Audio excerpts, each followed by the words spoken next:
Assalamualaikum warahmatullahi taala wabarakatuh. Limbayan tanu sa makampat so tutulan ko Yunus ko diyan ka kamino sa ginga oras tanu labi 2 minutos. So Yunus alayhi salam na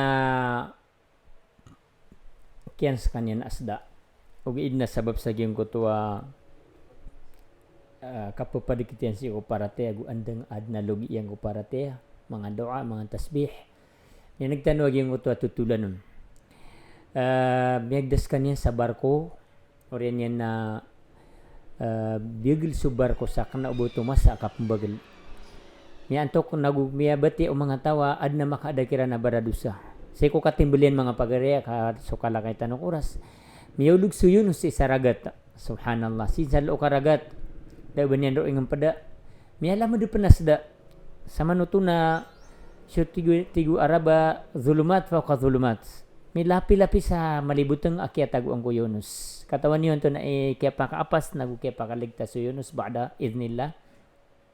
Sabab sa gyung utwa doa andeng galabakyan. Siko kapipiagino niyan katatago yan si sa ingad di kedaan sa kanyan sa kapamangni dis kanyan protosan.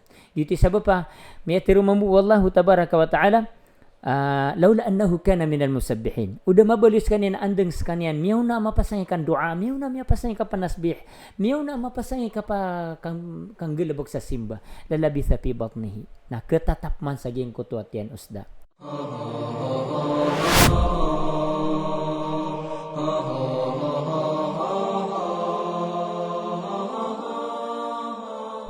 Kataon niyo kagi kumatago si sa giyang kutuat yan usda maulog si sangut taragat. Pagampagan materi na la ilaha illa anta subhanaka inni kuntu minadh zalimin. I'tiraf ni kumpablisi sa gayong kutadusan yan. Keribatian sang kutaki awain yan si kupagtaw niyan. Miya simbon yan sa wallah tumyasbih doa. Niya mangnisik wallah pakalidas ako nga saging ya betad la ilaha illa anta subhanak. Tauhid piya kay saysan yan sa Allah subhanahu wa ta'ala. Anto ni Peter wallah udah buka gi andeng sekanyan miyaw na mapasangay kan doa miyaw na mapasangay ka pamangni na ketatapman si sagyang kutuat yan nagyang utas da mga pagariya sebutin tanuro na kana uba ya terima wallah si ko mga pangnitano na so pangnitano kung masa akya pakandarasag tanon so pangnitano kung masa akya pakarunden tanon di ayat terimaan wallah nagyang kutuat andeng am yang oona ayam anan nga galabag tanong mga simbatan ng mga pangnitano. Giyang kutuwa masa kaya pakarundan ka kaya tago ka sa giyang kutuwa kangat giyang kutuwa masimpi tabetad na upama ko pa kay barata si ko katago sa bangko nagito so itiim ka.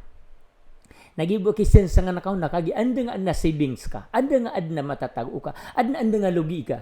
Na so kaya taguan ka sa giyang utakard ka na yamanan niya na liniwang kanyan sa pira kakaya na malulugi ka nagupuunda nadauban yan kayong bagay dataro to sa doa kailangan tanong na di tanong di makan doa sa ko yung mga niya na di tanong di ka pagintaw sa ko pipaginaw tanong.